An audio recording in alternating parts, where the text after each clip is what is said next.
How to know if someone has screenshotted your Snapchat story. What's up everyone, in today's video I'm going to tell you guys how you can easily tell if someone has screenshotted your Snapchat story. It's pretty quick and easy, but before we begin I want you to head down below to give this video a like and subscribe to our channel. Don't forget to turn on the bell icon so that you don't miss out on any of our new uploads. Let's get right into it. So the first thing that you want to do is head over to your Snapchat, and once you are here, you just want to head over to your profile section at the top left corner.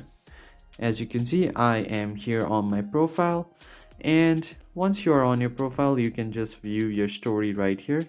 You can just tap on it, and in order to see who has viewed your story, you can just tap on this little eye icon right here or swipe up on your screen.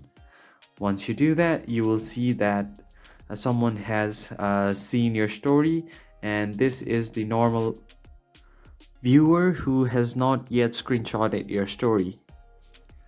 Now I have just refreshed my profile and it will show me that there has been a screenshot of my story. So as you can see, right besides the name of the person, there is this arrow, intersected arrows, which are facing opposite direction. So this means that they have screenshotted your story. So that's how you will know that someone has screenshotted your Snapchat story. So that is it for this video. If you found it helpful, hit the like button below and subscribe. As you can see here, it also has this one arrow. That means all of these stories have been also screenshotted. So that's pretty much it. I will see you next time.